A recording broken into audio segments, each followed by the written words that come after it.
So, kamusta po mga ka-Streetwise? Ako po si Takeru Miyamoto at welcome po sa aking munting channel. So, mga kababayan, isa po sa tanong natin ngayon ay kung sino ba yung posibleng itataas na kamay ni Presidente Bongbong Marcos sa 2028 elections para po maging successor niya.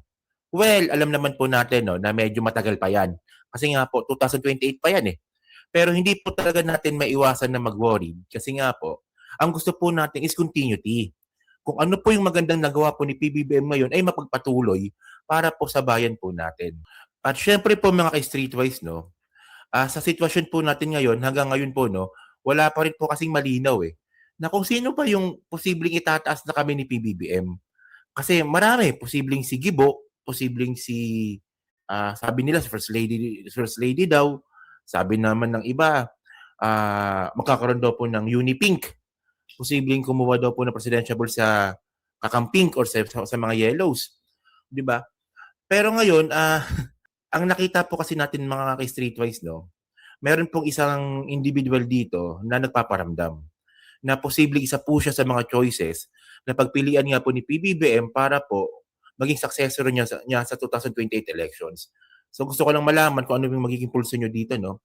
So ito nga po si John Vic. Si John Vic Rimulya, mga ka-Streetwise. Okay?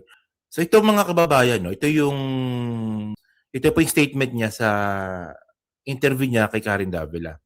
So ito, nakuha ko to sa Philippine Star. No? Sabi dito, Interior and Local Government Secretary John Vic Rimulya said on Monday he may seek the presidency in 2028.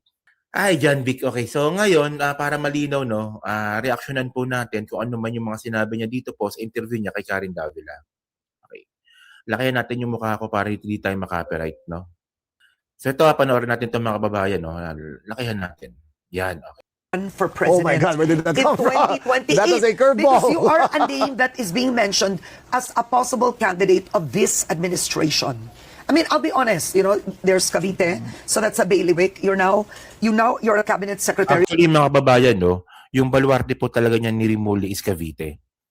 So, ang pagkakaalam ko po sa Cavite po talaga, yung bandang looban, talagang Rimulya talaga yan. Pero bandang front, bandang Bacoor, Imus, Kawit, Dasma, yan medyo iba-iba dyan eh. Kasi may Revilla, may Barsaga, may Aguinaldo, no? So, pero ang pinakabalwarte talaga ni Rimulya is Cavite. Okay. You're quite visible. They have no candidate as of now. So, is that a possibility on your end? This is the third time I've been asked in 1 week, and I always give the same answer. In 1998, then Governor Bongbong Marcos was asked, "Do you want to become president?" And he said, "Of course. All governors want to become president Because you know how to govern. and those who deny are lying." Sinabi niya yun? Sinabi niya yun. I think it channels. So mga kababayan, no, ngayon, ang pinapalabas ngayon dito ni John Vic Rimulya, no, yung ginawa niyang example dito, yung sinabi daw po ni PBBM noong 1998, na lahat daw ng governor is gusto magpresidente. Parang ngayon kakaintindi ko, no? So ngayon, ang pinapalabas dito ni John Vic is open siya para sa presidential bet. Oh, so sila ibig sabihin nun, interesado siya. 'Di ba? Nga tuloy natin. 7 was when we interviewed him. Okay. But I'm not governor, so that doesn't apply to me. So But you were governor. I was governor. Exactly. Yes. It applies to you. Hello. You were governor for 3 terms. 4. In four Cavite. terms. 4 terms yan si John Vic, 4 terms yan. Tagal ng governor sa Cavite niyan. Yes, I mean, seriously. You were never congressman. Never. That legislating is not your cup of tea. Not my cup of tea. Mayor ka Buti na talaga lang. in governor. No, I was never governor. I was Baka makapirate tayo ng ABS-CBN dito. board member, vice governor, governor. Okay, all right. And mayor? I was never mayor. Never ka nag-mayor. No, So it's mayor. really provincial ang level. Yes. Okay, so are you open to running?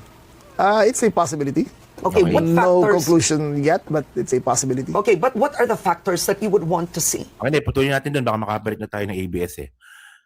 So yan, no? So ngayon, actually, no, medyo naririnig ko na po talaga yan eh. Sa totoo lang, no? Hindi, ayoko lang talaga i-content. Pero ngayon, total, si kay John Vic na rin po nagbanggit nito. Siya na mismo nagbanggit nito na may posibilidad na tatakbo siyang presidente. Okay. There's a possibility, sabi niya naman, di ba? So, natural po na sagot ng isang politiko yan. So, ngayon kasi naalala ko po kasi ito. Di ba? Wait lang, pakita ko sa inyo, no? Ito. Naalala nyo yung Island Cove? Ito po yung yung sa Cavite. So ito po, pagmamayari po ito ng mga Rimulya.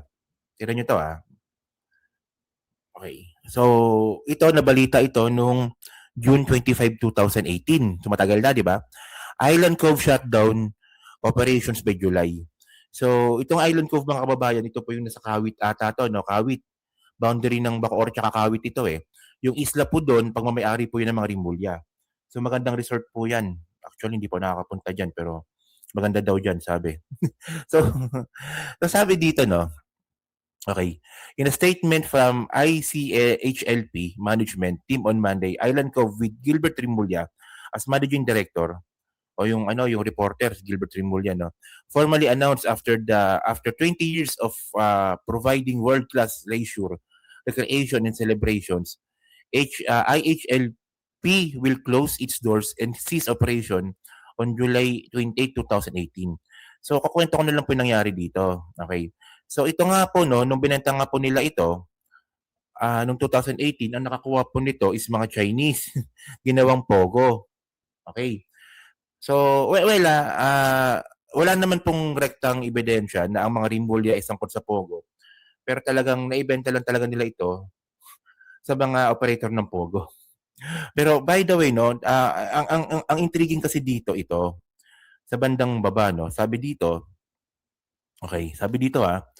speculations have been spreading around for months now about the property owners, the Rimulya clan, intend to sell the resort and leisure park as the members are said to be more focused on politics and public service than managing their family business. Okay. So ngayon, ang point dito mga kababayan, no, kaya daw benenta yung Island Cove po na yan ng mga Rimulya is mas gusto daw po nila mag-focus sa politics. Okay. So noong 2018 mga kababayan, no, ang mga Rimulya po nasa politika na po sa Cavite. Not so search nga natin na wait lang. So noong 2018 mga kababayan, no, si Crispin Rimulya, no, si Boying Rimulya nga po yung governor ng Cavite noon. And then pagpasok ng 2019, nung nabenta na nga nila yung Island Cove, si John Vic naman po yung naging governor. Naging congressman naman si Boying. And then pumasok na rin po yung Abing Rimulya. So doon na po nabuo po yung dynasty po ng Rimulya sa Cavite. Simula nga po nung naibenta nila yung Island Cove. So ibig sabihin nun, mas naging agresibo po talaga yung mga Rimulya kasi nga po, nawalan na sila ng ibang priorities eh. No? Kasi negosyo yan, Island Cove, negosyo yan eh. So nawalan na sila ng ibang pinagkakabalahan, so nag-focus sila nga sa politics. So after nga po nilang binenta nga po yung Island Cove po na yan, ayun na po yung nangyari. So naging congressman si Boying from governor, naging governor ulit si John Vic, then si Abing ata, governor siya ngayon. And then pumasok na silang national. So nag-upgrade po talaga yung Rimulya. No, nag-upgrade talaga, no. So ngayon nasa national na po sila. Si Boying nga po nasa ombudsman, dating DOJ, tapos si John Vic naman po DILG. So ibig sabihin nun, ginagawa po talaga nila yung plano nila na mag-focus sa politika. So ngayon, ano ba gusto kong sabihin dito? So at tinatarget ba talaga nila dito is presidency ng mga Rimulya?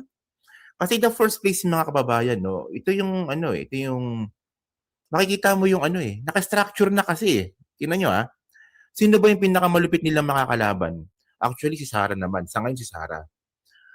Si Sara po, tandaan po natin no, na maraming kaso ngayon yan. No, una nga po dito po, may kaso siya sa ombudsman. Unang-una yan. Sino ba ombudsman? Rimulya. So once nga po na nag-guilty si Sara, so hindi na siya makakatakbong presidente. So, at least to get the picture, no? Ayun ang gusto kong sabihin dito eh. So, hindi, ang gusto ko lang sabihin dito, kayo ba, okay ba sa inyo si John Vic?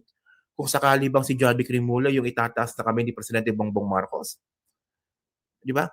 Kasi, tingnan nyo to may pagkakataon kasi dito eh. Ito, gusto ko lang i-share naman to. Not related naman, no? Pero, ito eh.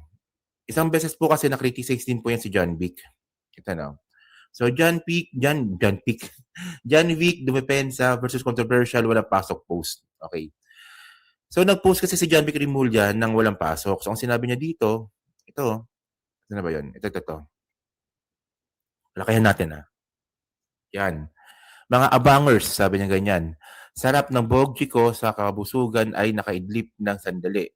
O ito na ang inaabangan ninyo. Yung mga ganyang post. Actually, sa Cavite po kasi mga ka-streetwise, no? Tuwan-tuwa po yung mga Caviteño po sa mga ganyang klaseng post po ni John Vic. No, kapag mag-ano siya ng walang pasok, may pabiro siyang mga banat. Well, nakakatuwa naman talaga, nakakatuwa. Lalo na kung sanay ka na. Pero nung pinasok po ni John Vic Rimulya yung ganyang klaseng pahayag, no? Sa national, nung na walang pasok, puta na-criticize siya dito. Oo. So sabi nga ni John Vic dito, hindi raw siya magbabago, no? Sabi niya dito, hindi magbabago ang aking sabi niya. Yan. Hindi, dumepensa sabi niya, ito, yan. Wait lang. O basta sinabi niya, di raw siya magbabago, no, sa kanyang pamamahayag. Okay. Pero ang point dito, ba't hindi niya na inulit? Hindi pala magbabago, ba't hindi niya na inulit yung ganyang klase? Pero ano bang gusto kong sabihin ko dito, no? Ang gusto ko lang sabihin dito, no, talagang mukhang ito po talaga yung ano yung path na gusto nga pong tahakin ng mga Rimulya eh. From na nakafocus sila sa Cavite, business, politics sa Cavite, binenta nila yung negosyo nila para mas mag-focus sa politika at nakukuha naman nila yan ngayon. So, para sa kanila hindi pa sapat yan. Gusto talaga nilang pumasok talaga sa much more higher level talaga ng public service. Kung public service man yung tingin nila dito. Okay. So, kasi ito kasi tayong mga kababayan, no, ang importante naman po sa atin kasi, continuity. Di ba? Yan naman ang importante sa atin eh. Yung mga magandang nagawa po ni PBBM, dapat po mapagpatuloy po yan. So sa tingin niyo po ba, na kay John Vic Rimulya po ba yung ganong klaseng quality na hinahanap natin sa 2028 elections? And besides mga kababayan, kung sakaling hindi po mapa-impeach or mapa-guilty or mapa-convict si Sara Duterte sa kaso niya, may laban kayo si John Vic para manalo sa presidency laban kay Sara? So, ayun ang gusto ko malaman sa comment section kasi ako namumulso lang po ako wala pa akong sinasabi dito na, I support John Vic, wala pa. Oo, masyado pang maaga. Ang gusto ko pong malaman dito sa inyo, diyan po sa mga follower natin, ano pong pulso niyo po dito? Gusto ko lang pong makiramdam muna sa ngayon. Okay? So yun mga streetways. So yan, gusto ko pong malaman po kung anong comment niyo po dito. So pa-comment lang po sa baba. No? So thank you mga kababayan. Kita na ulit tayo sa susunod nating content. Salamat.